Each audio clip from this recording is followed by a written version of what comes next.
Hey, what's up everyone? Raging Golden Eagle here, having way too much fun as always. And dang, I just could not wait for this day because this season has been pretty awesome. Though as awesome as a lot of the shows this season are, unfortunately they came out at the same time as another certain show that just overshadows all of them in my opinion anyway. But I'm gonna try to not let that affect my judgment. Anyway, you guys should know the drill by now. Before I get into my favorites, I'm gonna spend a little time going over some returning shows and honorable mentions. First up, the returning shows that I particularly liked in the past. And the first of those is Wake Up Girls. And as far as the multitude of idol shows go, this one sets itself apart with its slightly darker and, you could say, more honest look at the Japanese idol industry. Especially when they're talking about I-1 Club, which is basically that universe's version of AKB48. And they seem to be getting a lot deeper into those storylines this time around than last time. So if you enjoyed the first season and want a more honest look at the idol industry, be sure to keep watching. Next up, Food Wars Shokugeki no Soma, which is exactly the same as it's been for the past 2 seasons. A decent food porn show following the classic shonen storytelling techniques. If you enjoyed the first 2 seasons, you have no reason to stop now. Next up, Mahojin Guru Guru. Still the same likable comedy adventure show making fun of classical RPGs. Unlike the previous 2, this one's continuing directly from last season, so if you've been watching, no reason to stop. Also continuing from last season, Altair, A Record of Battles. This season is just continuing the epic storyline that was established the last season, except at this point there's no longer a massive war looming sometime in the future, it is right on their doorsteps. So I suspect we're going to be getting a lot more epic action scenes in this show to break up the political maneuvering. So I'm definitely looking forward to that, and you guys should be as well. And funny enough, those were the 2 shows that are actually returning from last season. All the rest of these have taken quite a little bit of a break, because now we get to Love Live Sunshine. And what I like about Sunshine when compared to the original Love Live is the challenge that these girls face seems to be a whole lot steeper than in the original series. To the point that you legitimately wonder if they're actually gonna succeed. Hell, you could argue the first season ended in a total failure. They did find a bright side to it, but it was still a total failure. So now we get to see them try one more time. And with that, we take a slightly darker turn into March Comes In Like a Lion, for just a little bit more exploration of the darker side of human emotions. I'm talking things like depression and grief. Oh sure, the game of shogi still plays pretty prominently in the storyline, but it's clearly not the focus here. But you guys should get the pattern by now. This is pretty much more of the same of what the first season was, so if you like the first season, you're gonna like this one. And this of course also holds true for Hozuki's coolheadedness. This one I particularly like because I really enjoy the dry, dark humor in this show. Now it never gets too dark because it's pretty cartoonish, but this is a show that takes place almost entirely in hell after all. And on top of that, if you're a fan of Japanese mythology in general, you should definitely check this show out, it's pretty decent. And finally we have Blood Blockade Battlefront and Beyond. Pretty much a direct continuation of the first series, and it's just as awesome as I remember it. If you guys are interested in some over-the-top action in an alien-altered New York City, and you really loved the first season, you're not going to be disappointed here. Especially since they expand a little bit on characters that pretty much just had bit roles in the first series. So if you were interested to find out more about Chain, for instance, well, you will here. And now with that we get to the honorable mentions. First up, Urahara. I really like the art style in this show, as well as all the main characters and their interactions with each other, but so far the storyline has left a little bit to be desired. Basically, aliens known as Scoopers have shown up to Earth to rob it of its culture, and the 3 main characters are able to get the power to cast a shield over Harajuku, and then they have to keep fighting off the Scoopers as they come in through the shield. Though I will say the cliffhanger at the end of the most recent episode, as of the recording of this video, while something that has been foreshadowed for a while now, may actually provide the storyline of this show the kick it needs to actually get it up to where it needs to be in quality. So hopefully that'll happen. And next up we get to Two-Car, and this one about a sport that I never even knew existed, that being racing kneelers. They're basically low-riding motorcycles with a sidecar on them, where the passenger has to shift their weight around in order for the driver to be able to successfully steer. At least I think that's what this show wants to be about. So far there's been a little bit of racing action, and a whole lot more about just getting into the relationships the main girls have with each other. So far it's been pretty good, but not exceptional. Though that might change once everyone finally works out their issues and the actual racing starts. And hey, after watching this show, I actually did look up some information about racing kneelers. So I gotta say, props for that. Making me research something I didn't even know existed until I watched this show. And finally, we get to Blend S. If you've seen Working or Ragnaria, or whatever the copyright issues let it be called in your region, this show's gonna seem pretty familiar to you. It's all about a cafe and the wacky people that work there. The main character being a normal, sweet girl who just so happens to have this sadistic glare from time to time, which of course makes her appear unapproachable and unfriendly at times, and as you can imagine, it costs her plenty of job interviews, until she lands a job at this cafe as their sadistic character. Everything else after that, again, if you've seen Ragnaria, you know exactly what to expect. Whew, that took a while, but finally we are at the official list of my favorite shows of this season. As usual, ordered by air date starting from the beginning of the week. First up, we got Juuni Taisen or Zodiac War. And this one would be this season's Battle Royale show. So far we don't have too much backstory as to why this is the case, but it seems that in regular intervals, 12 warriors, each one representing a different zodiac animal, are gathered together to fight each other to the death, with the winner getting any wish granted. And this show wastes no time getting straight to the bloodshed. For the first few episodes, there was pretty much one death per episode, then it kind of took a little bit of a break, and then just skyrocketed the body count back up again as if to make up for that. The one huge downside to doing it this way, though, is that you pretty much know that as soon as it starts getting into a character's backstory, you know that they're gonna be gone pretty soon. And speaking of the characters, I actually really like every single character in this show. They're all very well designed, and let's just say they have some diverse personalities. And I especially love what they did with the Rabbit Warrior.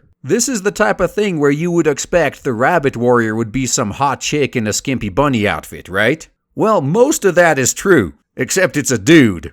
And damn is he crazy and powerful too. Though if I had one complaint about this show, it appears that it's pretty easy to predict who's actually going to win in the end. There's more than enough shadowing in the show itself, specifically when the characters introduce their titles to each other, and then in the ending sequence as well, to indicate that the rat is probably going to win. I didn't read the original novel, I didn't look ahead, but after like 3 episodes, I was pretty convinced that he's going to be the winner. So either my complaint is going to hold true and this show is going to be way too predictable, or I'm going to be proven wrong by the end and going to be pleasantly surprised. But either way, I'm going to enjoy the ride all the way through. And with that, we shift gears to this season's resident cute girl show, Konohana Kitan. And tell me if you've heard this one before. It's about a bunch of girls working at a Japanese hot spring inn. Except for bonus points, they're all fox girls. But making fun of cliches aside, this has actually been a pretty decent show so far. They've been able to throw in some pretty exceptional stories based on Japanese mythology, and some pretty legitimately good tearjerkers thrown in there as well. And yet somehow they're still able to do all that while maintaining this show's trademark humor and cuteness. And while there do appear to be a few long-running themes and storylines in this show, it is pretty episodic. Each episode has like 1 or 2 separate storylines and then they just move on to the next one. So if you're only watching this to watch some cute girls do cute things, you're pretty much going to get that every week. Though often with some pretty decent, well-written storylines on top of all that, so definitely cannot go wrong here. And with that, we switch gears to this season's pervy, dirty joke show. My Girlfriend is a Shobitch. And on that note, I have to say this right now. For being a show all about perviness and dirty jokes, they really nailed the character designs here. I really love the character designs in this show. When they want to push the sexiness front and center, oh, they definitely succeed, let me tell you that. But that aside, while this show does have the trappings of a harem show, as the title implies, the main character does have a girlfriend and he is pretty loyal to her. And it's the interaction between the two of them and their other friends that really make this show. Now, it should be no secret, but both of them are virgins. Except, thanks to her mom, Akiho is pretty well versed in, well, perviness. One of those people who has a whole lot of sexual knowledge even though she's completely lacking in experience. So sometimes when she teases her boyfriend and it completely backfires on her, she's the one that's left there blushing. But for me anyway, it's actually the side characters that I think are the most amusing. You got the rich girl who just transferred in from an all-girls school and doesn't really know how to interact with boys, and tends to say things that everyone can take the wrong way, if you know what I mean. And then in the most recent episode, again as of the recording of this video, the main character's sister's friend has this pretty hilarious incident with some chocolate-flavored condoms that she just happened to bring to school to share with everyone else, thinking that they were actual chocolates. Yeah, now that I think about it, that's where a lot of the humor in this show comes in. It's the characters that are actually innocent and not pervy-minded at all doing ridiculously embarrassing things like what I just described and their reactions to it. But either way, I can't do this justice. You're gonna have to watch a few episodes and make up your own minds. But if anything I just said sounds remotely funny to you, then definitely check it out. And now we do a pretty damn drastic tone shift, because now we come to this season's dark seinen show, Inuyashiki, the show about an old man superhero. And yes, it is pretty awesome. Long story short, the main character seems to have had a pretty rough life. He looks 20 years older than he actually is. Nobody appreciates him, not his coworkers, his family. He's pretty much treated as a nuisance by everybody. And then on top of that, he finds out he's dying of cancer. And as he's grieving over this, luckily for him, a UFO crashes into him and kills him. And the aliens, recognizing what they've done, bring him back as a freaking robot. A military grade one too at that. So he then goes around town doing good deeds. Saving homeless people from gangs of youth that want to beat him up. Healing the sick at hospitals. Saving people from the mafia. Yeah, this guy's pretty much an angel. And he's basically invincible too, so who could possibly stand up to him? Why, it's another person that happened to be there when the UFO crashed and was also turned into a robot. And this, I have to say, is my one huge complaint about this show, is the villain is a god-awful tryhard. You know, we like to joke around sometimes about having the villain kill dogs and children just at random just to show how evil they are. Well, this guy literally does that. He is that horrible of a character. I haven't even seen this level of cartoonish Disney evil from Disney. It definitely comes off as them trying way too hard to make us hate this character. And yes, I do hate that character, but probably not for the reasons the writers would want. I don't hate him because he's evil, I hate him because he's a horrible freaking character. And I am a firm believer in the villain usually making the show, especially if it's a hero show. But in this one, all of my favorite episodes have been the ones where he doesn't appear in at all or appears in very sparingly. But the fact that I still really like this show despite that shows how good it is. In fact, the whole rest of this show is so close to perfect, that's probably why this shitty villain sticks out so much to me. Just about any other show, I would have let that slide. But in this one, it's just so well done. It's like looking at a kid's report card and seeing nothing but A's and A+, and then there's just like one F randomly in there. Really sticks out. But that complaint aside, the entire rest of the show pretty damn good and I highly recommend it. Though it does get dark and bloody quite often, so you have to have a strong stomach if you want to watch this show. As I mentioned earlier, this is a seinen show after all. And hopefully, given the most recent developments that I've seen, maybe even the villain can be made into a slightly more interesting character, though I'm not gonna hold my breath. But putting that aside for now, we next get to a show that should be depressing based on the setting, yet is actually able to be quite cute and optimistic. I'm of course referring to Girls' Last Tour. And this is a story about two girls in a post-apocalyptic world riding around on their tank motorcycle in search of food from location to location. And when I say post-apocalyptic, this show takes it a little bit further than a lot of others. I'm not even talking about just humans here, but the amount of times that these girls actually encounter another life form, be it plant or animal, period, can pretty much be counted on one hand so far. It's to the point that they don't even know what stuff like chocolate is. All they know is that's the flavor that the ration bars they're eating have. So either way, as I'm quite sure you can tell from the concept, this is also a pretty episodic show. And one that doesn't really have a bigger overarching storyline either, since these girls don't really have a goal in mind. They're simply just trying to survive. Well, unless you want to count them trying to reach the highest level of the city as their goal. But either way, each episode is pretty self-contained. They visit a new location, maybe learn a little bit more about the world's history in the process, possibly find some rations there, and then move on to the next one. Occasionally encountering some other people either. And this is actually where it gets slightly interesting. Given how their interactions with the two people they met so far have ended up, the running theme in this show seems to be you gotta keep pushing on even if you lose everything you had to live for. Which is actually kinda fitting in a post-apocalyptic setting, mind you. It's not even just the other people too, it's the girls themselves. They do from time to time pretty much ask themselves like, why are we still going? What's the point? After all, they're literally just traveling from location to location to find some food to survive and just sightseeing in the process.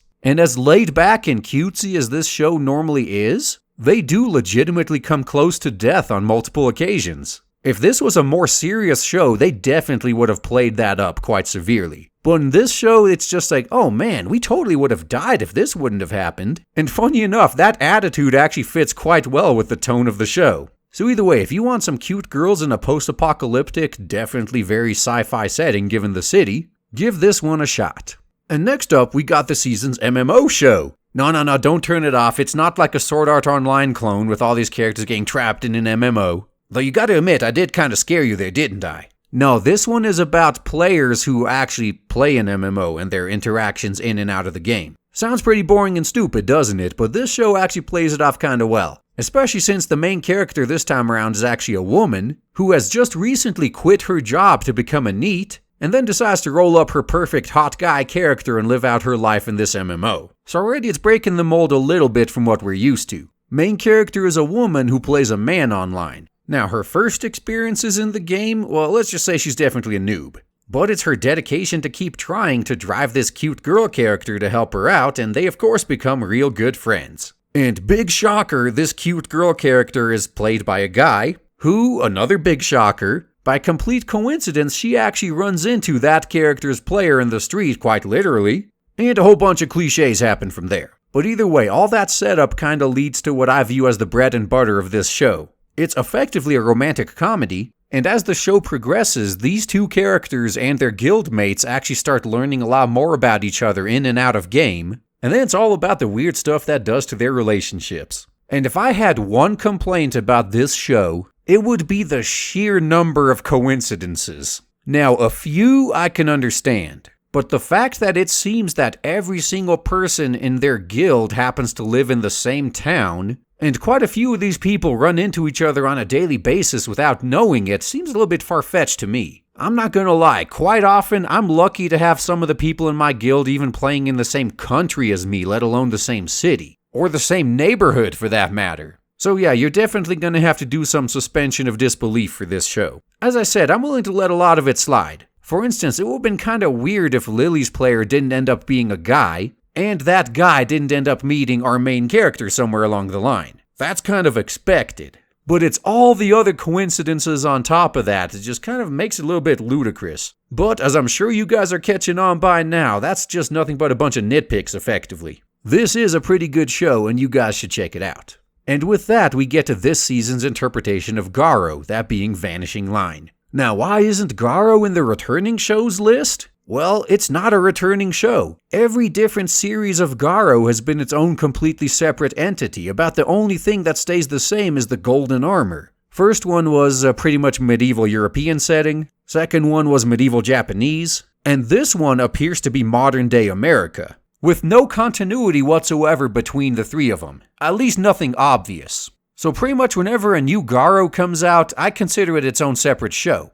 And I'm really loving this one so far. Especially the main character. And I have to say, a likable main character goes a long way towards making you really want to watch a show, doesn't it? In this case, we got a huge burly guy whose name is actually Sword, I'm shitting you not, that's true, who is this series' owner of the golden armor and the Zaruba ring. And this time Zaruba can turn into a motorcycle too. Oh, and did I mention that he pays respect to every single decent rack he comes across? Yeah, this dude's pretty cool. And like the previous two Garo series, this one has a main storyline. In this case, you got various groups of characters independently searching for something called El Dorado. Probably not the City of Gold, but it remains to be seen. And that common search actually leads a few of them together. But that aside, it's pretty much a Monster of the Week show. Sword has his job to hunt down horrors, and that's what he does. And sometimes, if he's lucky, they may have clues to El Dorado. And this being a Garo show, it's pretty heavy on the action. The action is a main part of this show. And I have to bring this up because now we get to my one massive complaint about this show. And I have to bring this up because this will make or break the show for a lot of you people out there. Unfortunately, with this new iteration of Garo, they seem to be riding some modern trends that aren't exactly good. In this case, that trend is the puke-inducing shaky camera for the action scenes. Thankfully, they toned it back quite a bit after the first episode, but I'm not even lying, I legitimately felt sick to my stomach after watching that first episode because of the horribly overdone and overused shaky camera they had. It almost did completely kill the show for me. But luckily, like I said, they toned it back quite a bit after the first episode. Though it's really sad it even had to be in the first episode in the first place. Those action scenes would have looked glorious if they weren't constantly motion blurred by the shaky camera. But that complaint aside, if you liked either of the previous two Garo series, you're probably going to like this one as well. Though as I already mentioned, the setting in this one is drastically different than the other two because it's based in modern day America. Whether or not that'll make you like the show more or less, well, that's up to you. But it's definitely something you should know. And dang, I was actually making fun of coincidences earlier on. But holy shit, this is actually quite a coincidence. The final 3 shows on this list are actually my 3 favorites of this season. I seriously just noticed that looking at it right now. That was a complete coincidence. I did not do this on purpose. But either way, we now get to the second season of Yuki Yuna is a Hero. And you may want to ask yourself again, why didn't this one show up on the returning shows? Well, this one's a little bit of a special case. The first 6 episodes of this season are a prequel to the original, and the next 6 are going to be the sequel. And these prequel episodes actually do a lot of explaining with regards to the original series. Most importantly, perhaps, is that these characters did not have the fairies at the start, nor did they have the ability to go into their Mankai forms. Those were added later, but we're going to get into that. First off, though, I have to make a confession. It's been, I think, over 3 years now since the original series came out, and I haven't watched it since. And I haven't really been paying attention to the news surrounding this new series. I know they did a bunch of movies at first, but I was under the impression that this series was going to be like more of a spin-off. Again, I didn't read too much into it. But as I was watching the first episode, I just couldn't shake the feeling that some of these characters look oddly familiar. Then they showed the long bridge as being intact, and it all just came flooding in. It just hit me like a ton of bricks. I just knew right at that moment, shit, this is a prequel.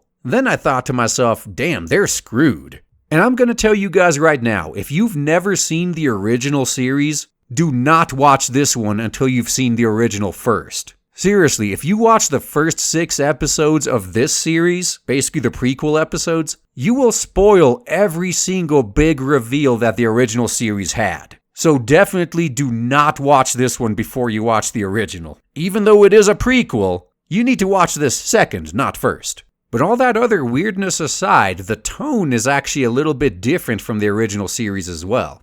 Again, as I mentioned, at the beginning of this season, this batch of heroes didn't have any fairies or Mankai forms.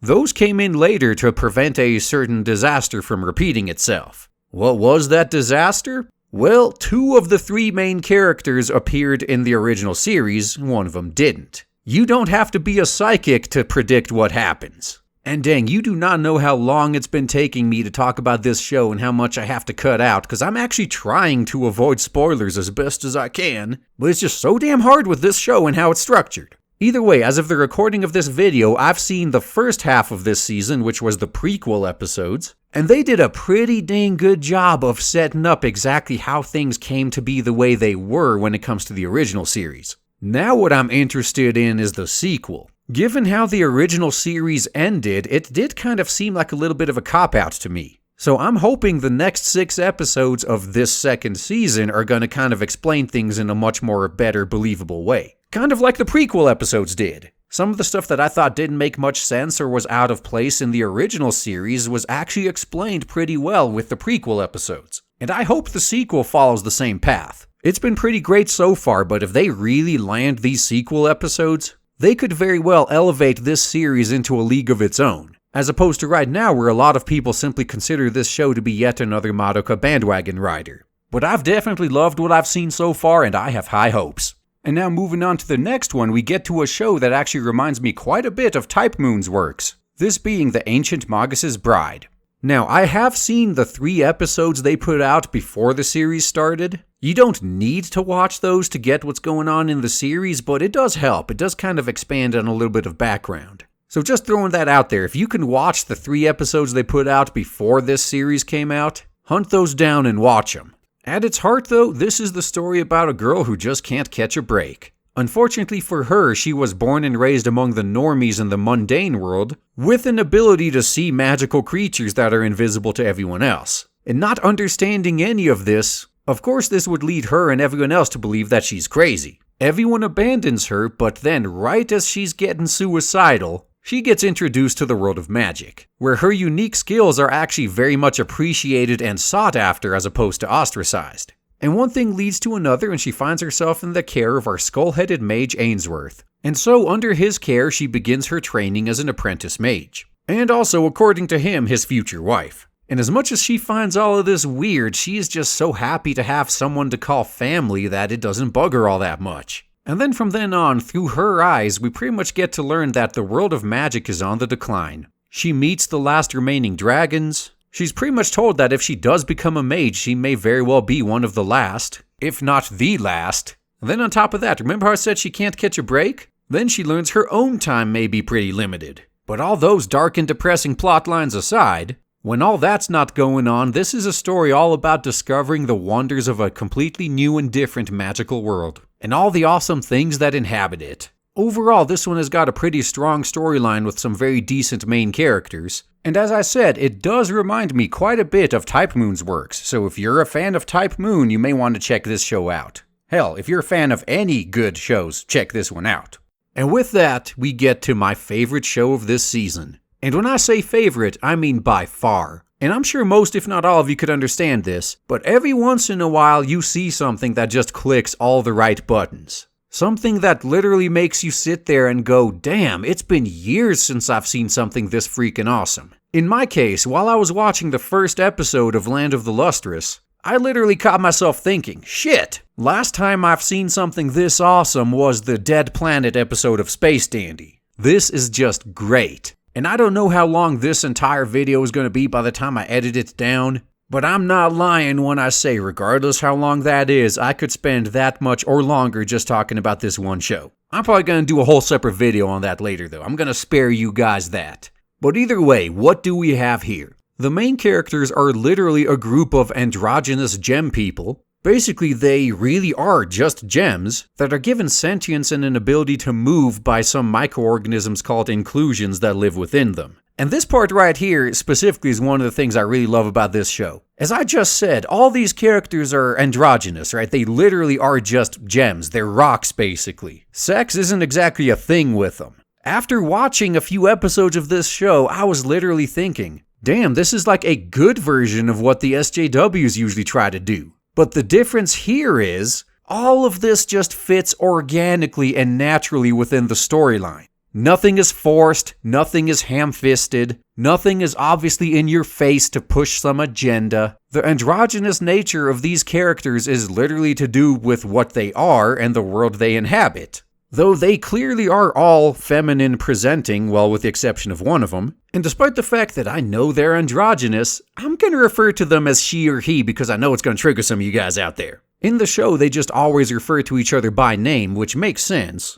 but it just sounds weird in regular conversational English, so I'm not going to do that. But yeah, you got this race of gem people who are born on the shore, then are brought into the collective and educated and, well, just live their normal lives. They're quite long normal lives, like thousands of years. It's pretty much implied that they're immortal. But there's just one problem. As I've mentioned a few times already, they're gems, right? Well, it turns out there's some people living on the moons called the Lunarians who want to collect them and use them as decorations. So while trying to live their normal peaceful lives, they find themselves having to fight for their lives constantly. And it's a good thing for them they're practically immortal too, because just about every single one of them ends up getting shattered. But as long as they can be reassembled, they're going to be perfectly fine. And that's actually where we get into one of the recurring themes I noticed in this show. One that it actually shares with Yuki Yuna. And that is, it's possible to break through your limits and achieve greater power than you should, but it comes at a price. In this case, I mentioned those microorganisms that live within, they're called the inclusions, right? That pretty much makes it so that these characters' entire bodies are basically their brain. And now, knowing this, the main character, Fos, is pretty weak. She has a hard limitation based on what gem she is. She can't just get harder and sturdier and more durable. But there is a way to actually get stronger. They can actually attach other materials to themselves, and if the inclusions living within them like it, then they'll absorb it into their body, basically. So as the series goes on, she's actually able to become stronger by basically becoming the gem version of what a cyborg would be for us meatbags. But as I said, there's a cost attached. If your whole body is basically your brain and you lose a third of it, that's a third of your memories gone that just happen to reside right there. And that, in the long run, is one of the things I really love about this show right here. And some of this knowledge is actually coming from the manga, but so far anyway, this anime has followed the manga almost exactly. Well, they do add some extra scenes to kind of expand the time a little bit, but overall, it's been pretty close. But as time goes on and Phos gets stronger, her entire character just completely changes. As she loses some friends to the Lunarians and then she loses her memories of some of the others, her personality completely changes. She starts going from happy-go-lucky to a lot more dark and brooding as time goes on. So she's being completely altered mentally and physically. Although funny enough, speaking of being altered physically, this is actually one of the little minor nitpicks I have about this show. They use some powder substance to make themselves look flesh-colored, basically. But when Phos gets some fancy new limbs, they're obviously a different color than the rest of her. I just kinda wonder why they don't get powdered like everything else. Well, again, just a minor little nitpick I have there. Probably just an artistic decision to demonstrate that she's different. But anyway, that aside, so far that's basically what the storyline is. It's Phos getting slowly more and more powerful and suffering some losses here and there. Overall, though, I don't know exactly what the end goal is yet. Because when someone is taken by the Lunarians, with the exception of the time that pieces of them are brought back to be used as weapons when trying to catch more gems,